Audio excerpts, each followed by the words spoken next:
Hallo ihr Lieben und ganz recht herzlich willkommen zu einem neuen Video mit mir. Ich habe jetzt genau genommen noch reichlich 24 Stunden nur für mich Zeit und möchte jetzt gern mal mein professorisches Atelier nicht einweihen, weil da hatte ich ja schon die Jelly Plate Session drin, aber ich war jetzt seitdem sehr, sehr lang nicht mehr hier. Habe mir heute Vormittag schon einiges hergeräumt an Farben und Zubehör und Materialien, die ich gerne benutzen möchte. Und ja, möchte jetzt gerne mal ein bisschen spielen und eskalieren. Auch wenn es im Video nicht so rüberkommt, es ist sehr, sehr dunkel hier drin. Deswegen werde ich jetzt mal die Beleuchtung einschalten. Zumindest etwas davon, um einfach ein bisschen mehr Licht zu bekommen. Für alle, die es noch nicht kennen, ich verlinke euch nochmal das Video, wo ich euch mein Atelier vorstelle und zeige, wie ich es umgesetzt habe. Und ja, hat sich nichts verändert. Hier liegen nach wie vor Projekte, um die ich mich noch gerne kümmern möchte. Ich werde mal schauen. Ich werde mich bestimmt erstmal ein bisschen warm machen. Ich habe einige Ideen, die in meinem Kopf rumschwirren und raus müssen. Und als erstes würde ich, denke ich, gleich mal mit Farben matschen und mich warm machen und mal meine ganz große Leinwand dort auspacken. Von hier sieht sie gar nicht so groß aus, aber die ist 90 mal 130, glaube ich. Steht's noch dran. Ja. Und da habe ich schon einige Ideen und das schwirrt mir auch schon lange rum.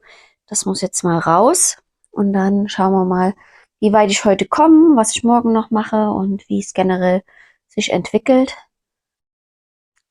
Also, jetzt positioniere ich euch erstmal und dann geht's los. Ich suche mir jetzt zuerst einige Materialien, mit denen ich arbeiten möchte. Farblich habe ich so ein bisschen das Bild von den Birken im Hinterkopf, das große, was ich bereits gemalt habe. Könnt ihr auch gerne mal auf meiner Homepage vorbeischauen, das ist in der Galerie. Etwas Ähnliches ist der Plan. Die Frage ist, ob am Ende sowas herauskommt, was in meinem Kopf herumschwirrt oder ob es doch ganz anders ist. Fertig wird es hier an der Stelle auf jeden Fall nicht, sondern es ist erstmal nur eine Vorbereitung von einem ersten Layer. Und ja, erstmal ein bisschen warm werden, kein konkretes Ziel. Einfach erstmal mit den Farben spielen, dabei zusehen, wie sie sich verteilen, verschiedene Materialien ausprobieren und einfach Spaß haben. Und für den Start in die kreative Zeit ist es immer erstmal gut, wenn man da ganz frei rangehen kann und erstmal sozusagen nichts schiefgehen muss und kann und darf. Ich feuchte also zuerst die Leinwand an, damit sich die Farben im Anschluss wunderschön verteilen können. Ihr seht das hier, ich arbeite mit den Golden Fluids. Das funktioniert sehr, sehr gut, macht auch wahnsinnig viel Spaß. Ich habe hier gleich eine Figur erkannt und erstmal ein paar Beinchen und Ärmchen gezeichnet. Einfach ein bisschen rumgespielt und ja, schauen, was passiert. Toll ist das. Hier möchte ich einfach erstmal ins Tun kommen, den Prozess genießen, Kopf aus, ja, und erstmal eigene Ansprüche hinten anstellen. Ich arbeite hier mit einem klassischen Fensterwischer, den ich auch immer wieder abwische, damit sich die Farben jetzt nicht zu sehr ineinander mischen und ich hier keine Matschfarben bekomme. Und mit den Händen. Mit den Händen vor allem am Rand, weil ich habe selbst gelernt, am besten, wenn man die Ränder mit bemalen möchte, gleich mit der Farbe, die noch feucht ist, hinterher diesen Zustand herzustellen und die Farben zu erwischen, ist oftmals schwieriger. Deswegen am besten gleich die Ränder noch mit farbig gestalten. Ja, es war ein bisschen flüssig, aber das ist ja kein Problem. Ich kann hier matschen, das darf auch runtertropfen. Ich habe alte Sachen an, von daher alles gut.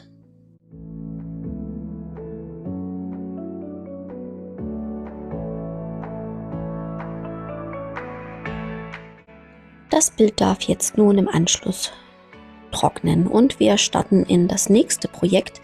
Das liegt ja schon eine Weile bei mir auf dem Tisch, hat es im Intro schon gesagt. Und jetzt möchte ich einfach mal schauen, dass ich da ein bisschen weiterkomme. In meinem Kopf hatte ich das schon ein Stück weiter geplant und möchte jetzt hier gerne nochmal einen Blauton aufbringen, etwas Gold, etwas Weiß und überlege auch zum Ende hin, ob ich mit Schwarz eventuell noch Kontrast schaffen kann.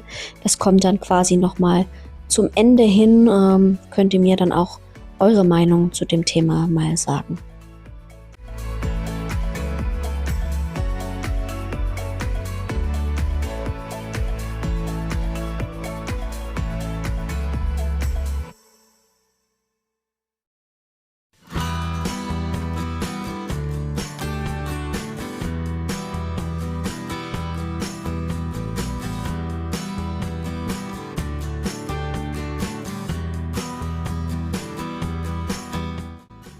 Im Folgenden benutze ich hier die Acrylic-Ink-Farben von Schminke, hier das Weiß.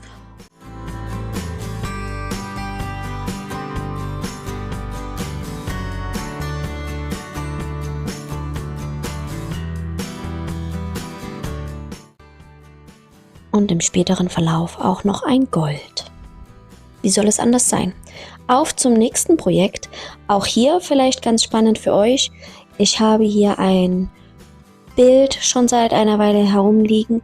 Da habe ich alten Risotto-Reis aufgebracht mit Acrylbinder und dann die Körner quasi angeklebt, und als sie dann das erste Mal Haftung hatten,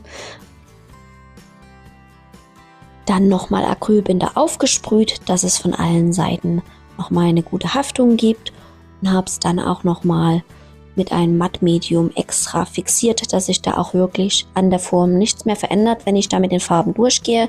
Auch hier hatte ich schon mal eine erste Schicht aufgebracht, beziehungsweise muss man das immer so ein bisschen Step by Step machen, wenn man nicht möchte, dass die Farben ineinander laufen. Ich nutze hier diesen super flüssigen Effekt der Schminke Airbrush-Farben, die mit Wasser wunderbar verlaufen, so als hätte man einen Aquarelleffekt, und zum Schluss mit Salzkörnern auch noch ein bisschen Struktur und Aquarelleffekt auf dem Bild. Hier nochmal in der Nahaufnahme, damit ihr besser sehen könnt, was ich meine. Und ja, immer Step by Step und gut trocknen lassen und mal schauen, wo die Reise hingeht. Hier die Farben im Fokus Gelb, Orange und Magenta.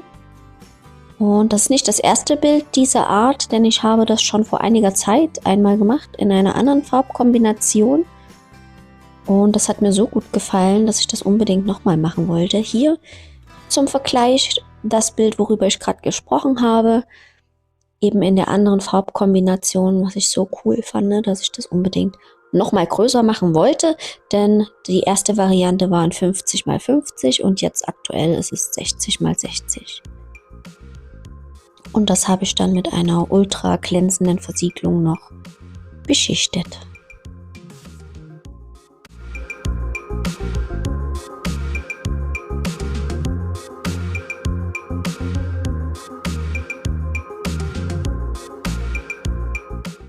Wir machen nochmal einen Schwenk durchs chaotische Atelier und schauen mal, was unsere Bilder jetzt hier zum aktuellen Stand machen.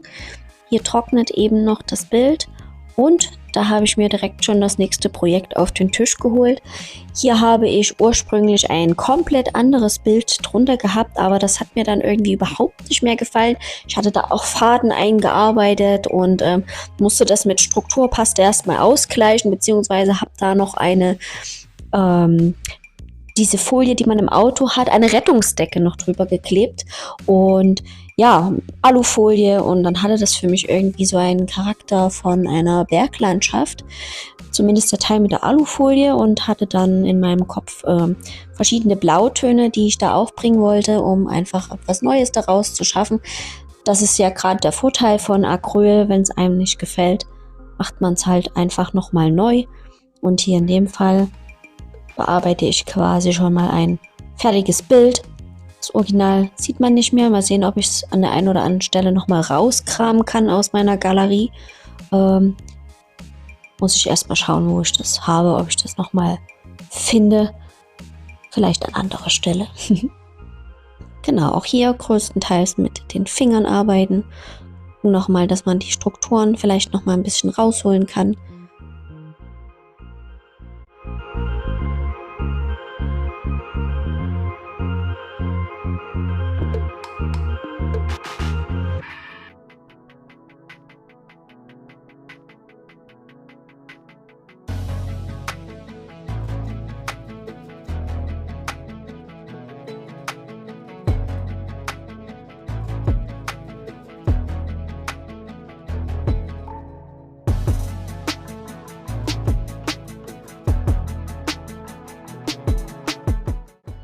Hier hole ich jetzt mit einem Küchenpapier noch ein bisschen die Farbe wieder runter von der Alufolie, sodass man eben diesen Silberglanzeffekt noch mal ein bisschen besser sieht.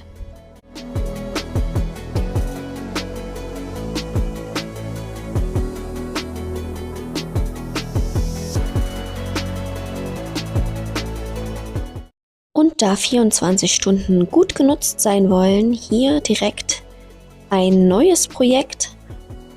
Und zwar eine Leinwand in, welche Größe? Etwas größer, auf jeden Fall.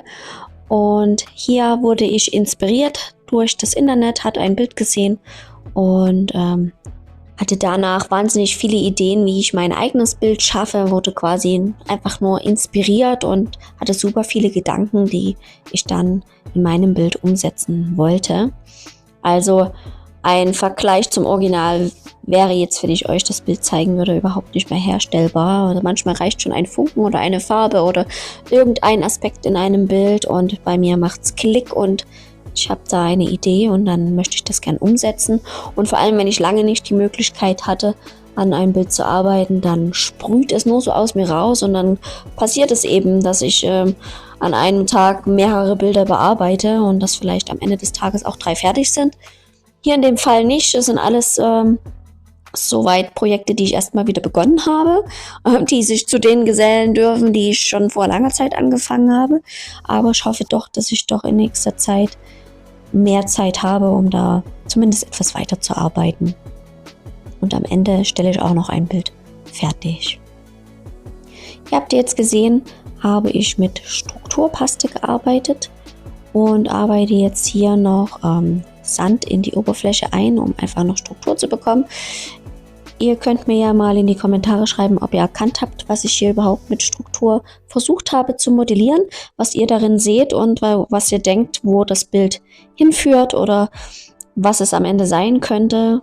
Wäre auf jeden Fall spannend für mich zu wissen, was ihr darin bereits vielleicht jetzt schon erkennen könnt und ob ihr richtig liegt.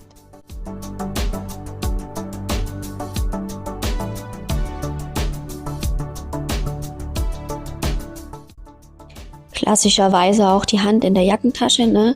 Wir haben ja schließlich keine Arbeit, sondern wir sind bei unserem Hobby und da darf es ruhig bequem sein. Da steht kein Chef daneben, der meckert.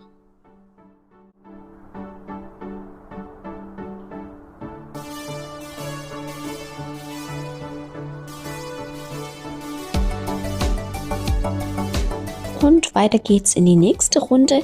Hier ganz spannend. Ich habe ein ganz günstiges Sketchbook von Action und dachte mir, das kann ja nicht so schwer sein, das mit Stoff zu beziehen. Uiuiui. Zum Glück ist das hier ganz schnell und ihr seht gar nicht, was ich da alles für Fehler gemacht habe.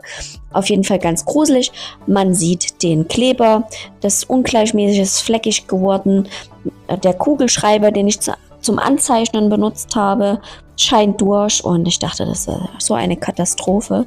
Da muss ich auf jeden Fall nochmal drüber. Deswegen hier erstmal mit Gesso grundiert und dann hoffe ich, dass ich die Zeit finde, um das einfach mit Acrylfarbe schön farbig zu gestalten und schaffe mir hier im Prinzip wie eine Art weiße Leinwand mit diesem Stoff als Untergrund und gehe davon aus, dass das Endergebnis dann doch noch besser ist als das, was ich ursprünglich vorhatte. Das war das letzte Projekt an diesem Tag. Jetzt erst einmal ein bisschen Entspannung.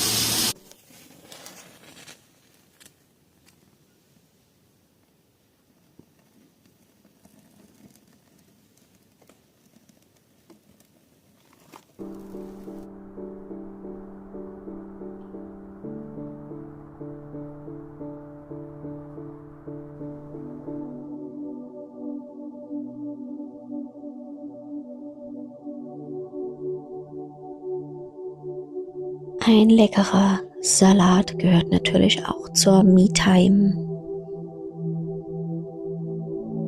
Es gibt doch nichts Schöneres, als den Tag mit einem warmen Kaminfeuer und einem Buch ausklingen zu lassen.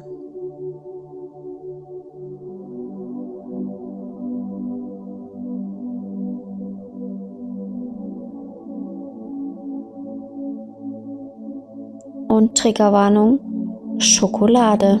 Tut mir leid, das ist leider ein Muss. Leider gehöre ich auch zu den Leuten, die schon im September ein Räucherkerzchen anzünden.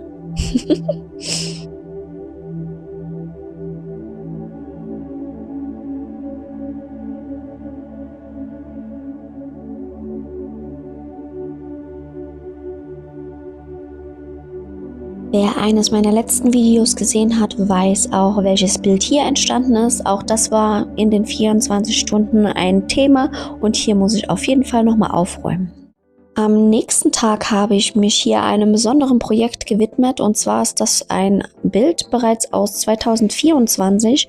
Da hatte ich die glorreiche Idee, ich könnte das Bild ja einheitlich mit einem Mattmedium einschmieren.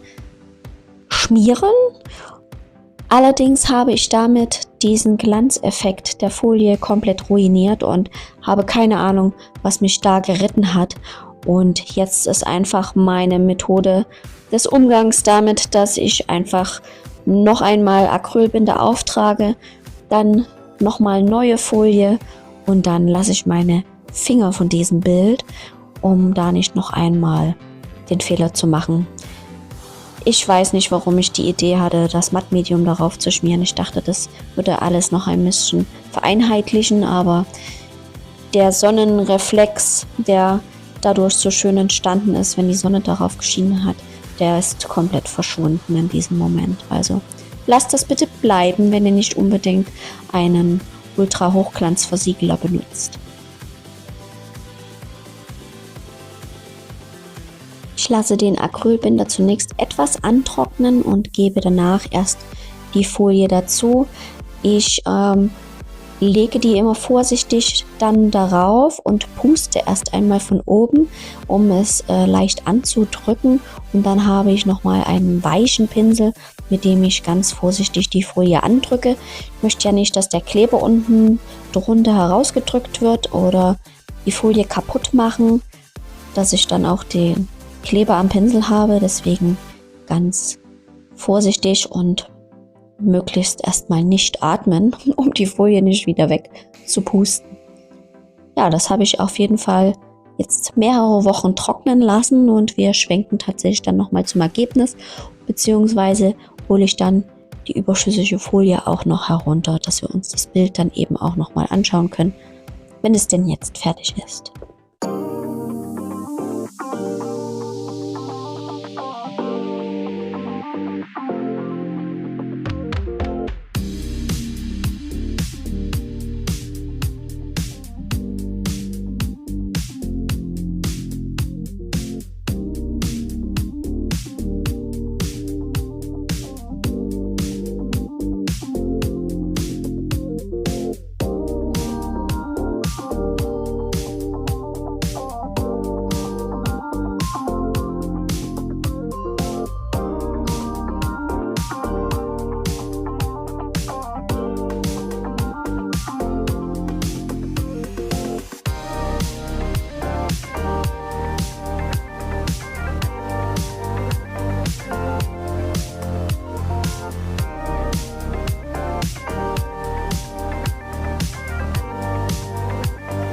Und jetzt zurück zum Bild vom Vortag, was auch schon eine Weile bei mir herumliegt. Hier schaue ich jetzt, welche Farbe ich zuerst benutze. Die Töne nehmen sich tatsächlich nicht viel. Die Airbrush-Farben von Schminke sind etwas flüssiger, während diese Acrylic Ink von Schminke etwas dickflüssiger ist. Im Nachhinein betrachtet, ich habe hier unten links ja noch die Griffelpappe pur. Hätte ich können noch grundieren, weil eben die pure Pappe so viel Feuchtigkeit und Flüssigkeit zieht. Somit wird eben etwas Farbe verschwendet und damit das eben nicht passiert, wäre es möglicherweise besser gewesen, das vorher zu grundieren. Aber es funktioniert trotzdem sehr gut. Möglicherweise erfordert es noch einer zweiten Schicht. Muss ich dann einfach mal schauen, wenn es soweit fertig ist, wie es mir auch beliebt. Ist auch immer schwierig, den richtigen Punkt fürs Aufhören zu finden. Aber jetzt experimentiere ich erstmal und schaue einfach, wie es sich anfühlt. Ganz intuitiv. Ich habe einen groben Plan im Kopf und arbeite den erstmal ab und entweder es gefällt mir am Ende oder nicht. Dann muss ich schauen, kann ich noch was anpassen, verändern oder lasse ich es trotzdem so. Wenn ich damit gar nicht klarkomme, steht es halt manchmal eine ganze Weile in einer Ecke und dann habe ich vielleicht wieder eine Idee oder irgendjemand sagt, dass es ihm trotzdem gefällt und dann sage ich, okay, jetzt ist es fertig. Jetzt wechsle ich nochmal auf das Gold von Sennelier, weil das etwas dickflüssiger ist, weil selbst auf der schon grundierten Pappe mit dem Blau scheint das nicht so gut zu decken, weil die Farbe sehr flüssig ist und deswegen, diese Farbtöne nehmen sich tatsächlich nicht viel im Goldbereich und deswegen lässt sich das gut miteinander kombinieren. Hier schaue ich den Trocknungsgrad nach 24 Stunden an, also wer mit Strukturpaste arbeitet, wird schnell merken, wenn man das dicker aufträgt, das braucht seine Zeit, um gut durchzutrocknen. Und auch hier schaue ich mir jetzt das Ergebnis vom Vortag an. Das Salz hat wunderbar gewirkt, es sind tolle Effekte entstanden. Allerdings ist das auch noch nicht trocken und deswegen kann ich an der Stelle noch nicht weiterarbeiten, erst wenn es wieder komplett durchgetrocknet ist. Also immer Step by Step. Auch hier schaue ich nochmal, wie der Trocknungszustand ist. Hier ist es auf jeden Fall trocken. Aber für diesen Step hier erstmal bleibt es so. Also ich arbeite jetzt nicht daran weiter, denn ich muss jetzt erstmal warten, bis der nächste Impuls kommt. Hier deute ich an, dass ich möglicherweise nochmal Strukturpaste einarbeite in so wellenförmigen, ja, was auch immer dann daraus entsteht, ne? Also da schaue ich mir die Bilder manchmal ewig an, gehe immer wieder daran vorbei und schaue, ob mir da eine Idee dazu kommt. So entstehen die Bilder bei mir, manchmal innerhalb einer halben Stunde, manchmal über Tage, manchmal über Wochen, Monate und aber auch tatsächlich über Jahre.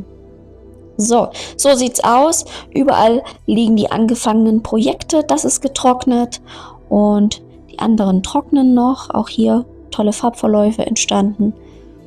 Und ja, da müssen wir jetzt erstmal warten, bis alles getrocknet ist und schauen uns jetzt gleich nochmal an, wie dieses Bild aussieht, bei dem ich die Folie aufgetragen habe. Aber hier erstmal noch die Vorbereitung darauf, dass mein Kind demnächst wiederkommt. Ich möchte Waffeln backen und habe hier ein bisschen Apfelmus gemacht. So, einige Wochen später möchte ich jetzt zumindest hier gerne noch die überschüssige Folie entfernen und hole euch dazu noch mal ein bisschen näher ran. Bis gleich.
So, jetzt haben wir hier das fertige Endergebnis. Es glänzt wieder schön. Das war ja mein Hauptziel, das wieder auszugleichen, meinen kleinen Fehler. Bin sehr zufrieden mit meinem Ergebnis. Und jetzt haben wir noch eine andere Baustelle. Und zwar diesbezüglich wollte ich gerne noch ein bisschen Kontrast reinbringen. Mir gefällt es schon sehr gut. Aber ich finde, irgendetwas fehlt noch. Und ich hatte mir ursprünglich überlegt, hier in dem Bereich auch nochmal vielleicht mit einem Ölpastell eine schwarze Linie einzubringen. Aber da habe ich die Befürchtung, wenn ich Ölpastellkreide nehme, dass mir das doch irgendwann verwischt, wenn da mal irgendjemand dagegen kommt. Und deswegen hatte ich die Überlegung, ob ich das eventuell mit einem Acrylstift mit dieser dicken Spitze mache, damit mir das eben nicht verwischt. Was sagt ihr? Braucht die schwarze Linie noch? Also die sollte dann quasi hier so ein bisschen locker sich nochmal durchs Bild schlängeln, um da einen Kontrast zu schaffen. Würdet ihr es so lassen? Sagt mir da gerne mal eure Meinung dazu. Ich bedanke mich auf jeden Fall fürs Zuschauen und ich habe jetzt hier erstmal die tolle Aufgabe, wieder etwas Ordnung in dieses Chaos zu bringen. Bis bald, macht's gut, bye bye.